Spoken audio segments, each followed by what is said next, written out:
Good afternoon, everybody. Thank you for coming out and helping us to get the word out about what's happening here at Tampa International Airport. I am happy to tell you that we will begin operations, commercial aircraft operations tomorrow morning, and we are just lucky. That storm, as everybody knows, a few days ago, we were very, very, very worried about this storm. Fortunately for us, it made a shift to the east and the south, and our hearts go out to our neighbors in Fort Myers and other airports to the south of us. But now it's time for us to reconstitute our operations. So our crews were out the very first thing this morning. Operations, maintenance folks were out inspecting all the runways, taxiways, all of our buildings, whether that be the main terminal or the air sides. And we're very happy to tell you that tomorrow morning we will begin operations. We will have cargo operations that will begin tonight at 7 o'clock, but passenger operations will start tomorrow morning at 10 o'clock. So again, that's passenger flights will begin to arrive at 10 o'clock tomorrow. Again, thank you for coming out and helping us get that word out to all the people of Tampa. And I'd like to bring up now my Executive Vice President of Operations, John Tiliakis. Good afternoon, everybody. I'm John Tiliakis, Executive Vice President of Airport Operations, Facilities Maintenance, and Customer Service. And as you heard from our CEO, we are reopening for commercial passenger operations tomorrow morning at 10 o'clock. And just a couple of points I want to share for the benefit of our passengers. We expect very high passenger volume tomorrow since we've been closed since Tuesday at 5 o'clock. And so we urge our passengers to arrive at the airport at least 2 hours before departure to give yourselves ample time to check in. Passengers should also check with their airline regarding the status of their flight. The airport has no control over airline schedules. We simply manage the airport, our facilities, airfield terminal facilities, so please call your airline to check on your flight. And I'd also like to share with you the process by which we have followed to reopen our airport. We have today hundreds of employees here at the airport that are preparing our facility to reopen, and those employees are made up of Aviation Authority employees from various departments. We have our FAA employees here, TSA employees, U.S. Customs and Border Protection, really all of the key and essential personnel that it takes to run the airport.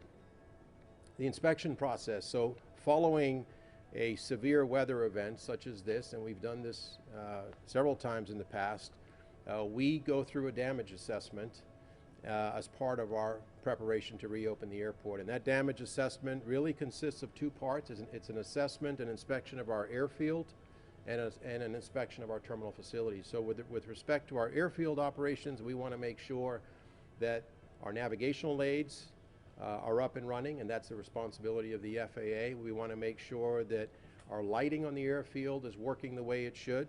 Our pavement is in good condition. There is no standing water or ponding on any of our runways and taxiways.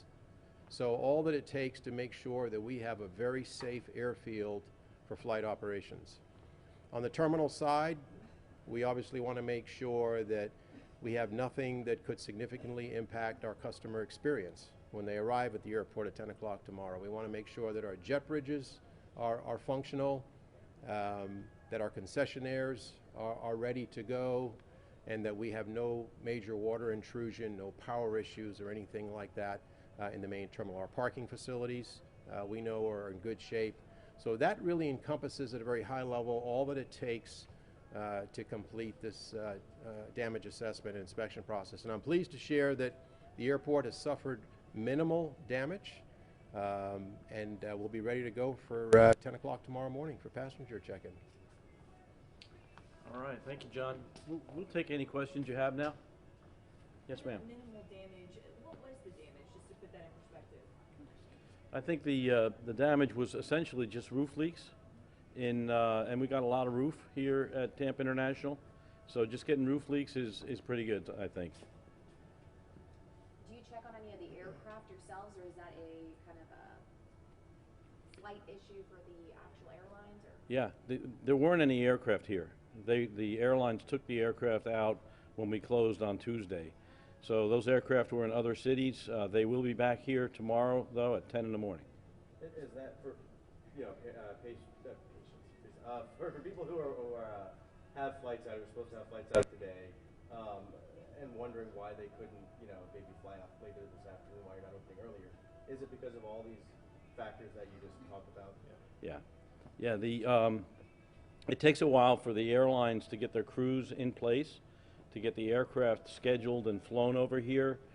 We took a little time to get the FAA and TSA going. The FAA tower is manned, and we will take cargo flights tonight at 7, but it takes a while for the passenger airlines to get their crews in place. So the first flight will be in here tomorrow morning. It'll be a Delta flight from Atlanta, and it'll land right after 10 o'clock. We spoke with a passenger who had to leave, you guys shuttled passengers to shelters, hotels, whatever, when the airport officially closed. I believe the shelters are closing today. I'm just wondering, is there any plans in place for those passengers? I don't think so. No. So first of all, we had a number of passengers when we were closing the airport that were stuck here at the airport, and we arranged to get them to a shelter. As all of you know, this is not a place of refuge for a variety of reasons. So we hope that those passengers will check with their airline before coming out to the airport. Anybody else? All right, well, thank you. All right. Thank you again for coming out and helping us get the good news out to our audiences. Thank you very much. Thanks, everyone. Thank you.